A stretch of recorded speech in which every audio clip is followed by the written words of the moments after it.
Jamais sans la grâce, une dévotion matinale qui vous connecte à la pensée de Dieu et vous donne la provision du ciel au quotidien.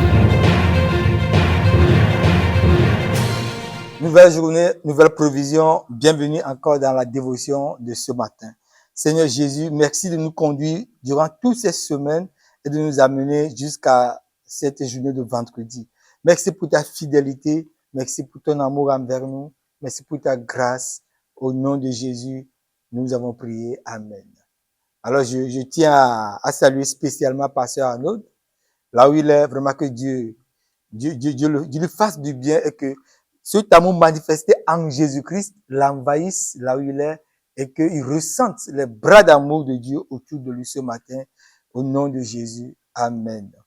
Alors, nous allons lire ce verset encore pour une dernière fois dans la semaine. 1 Jean 4, verset 16. Version parole vivante. Pour nous, nous avons appris à connaître l'amour que Dieu nous porte et nous y avons cru. Dieu est amour. Celui qui demeure dans l'amour demeure en Dieu et Dieu demeure en lui. Et ce matin, nous allons penser avec ce verset en prenant l'exemple d'un autre homme.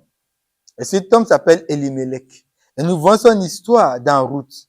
Dans Ruth 1, la Bible dit, du temps des juges, il y eut une famine dans le pays. Un homme de Bethléem, de Juda, partit avec sa femme et ses deux fils pour faire un séjour dans le pays de Moab. Ici, qu'est-ce que nous voyons? Il y a quelqu'un qui a déménagé. Quelqu'un est parti faire une demeure quelque part, loin. Mais il a quitté un endroit qui s'appelle Bethléem. Cet endroit, Bethléem, veut dire maison de pain. Et c'est le lieu de naissance de Jésus-Christ. Jésus, qui est le pain de vie, est né à Bethléem. Et la Bible dit ici que cet homme a quitté Bethléem parce que quoi? Il y a eu la famine. Et il est parti faire sa demeure à Moab. Moab, un peuple païen issu des enfants de Lot, mais des gens qui n'adorent pas le vrai Dieu. Et c'est là où il a fait sa demeure. Pourquoi il a déménagé? Pourquoi il a quitté? Parce qu'il y a la famine. Chers amis, vous savez quoi?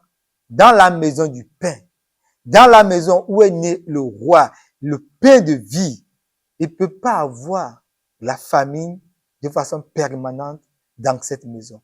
Il peut avoir des moments d'épreuve. Il peut avoir des saisons. Il peut avoir des moments qui apparemment ressemblent à la famine.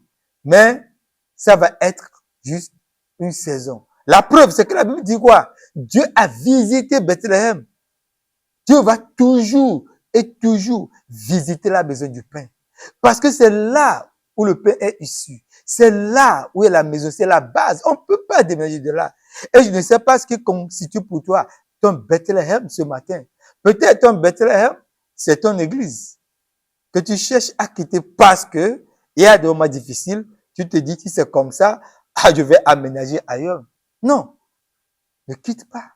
Peut-être que ton Bethléem, c'est ton foyer. Et parce que des saisons difficiles sont arrivées, tu te dis non, il faut que je déménage. Mon frère, ma sœur, ne quitte pas. Ne quitte pas. C'est des moments qui arrivent. Mais c'est là où Dieu t'a planté, c'est au même endroit, il te fera fleurir. Ne quitte pas, ne va pas aménager à l'heure. Parce que cet homme, il va partir, il va prendre sa femme, il va prendre ses deux fils, et il va déménager, il va aménager ailleurs. Et vous savez, il n'a pas connu l'amour. Il n'a pas connu la paix. Il n'a pas connu le repos.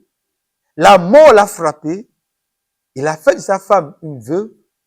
Il a fait de ses enfants des orphelins. Mais plus tard, ces deux enfants ont été frappés par la mort. Et c'est la femme qui est restée. Et tout ce que la femme a eu comme héritage, c'est l'amertume. C'est l'amertume. Alors que Dieu nous propose une demeure dans son amour. Eux, ils ont choisi déménager et finir dans l'amertume. C'est pas le plan de Dieu pour ta vie. C'est pas le plan de Dieu pour ma vie. Encore aujourd'hui, c'est pas ce que Dieu veut pour moi. Dieu veut que j'apprenne à connaître son amour, à croire en lui et à faire ma demeure dans son amour, à vivre dans son amour, à faire de son amour mon habitation, à faire de son amour ma protection et que la bannière qui va être sur moi, la couverture qui va être sur moi, que ce soit quoi? Son amour. Alors que nous sommes dans cet amour, ce matin, je vous souhaite de passer un bon week-end au nom de Jésus. Amen. Si vous avez aimé cette émission, parlez-en à vos amis. Parlez-leur du message de la grâce et de ce qu'il fait dans vos vies. Pour un sujet de prière, une question ou pour devenir partenaire, contactez-nous au 00229 94 75 80 20. Que Dieu vous bénisse et à la prochaine. En attendant, pensez avec Dieu.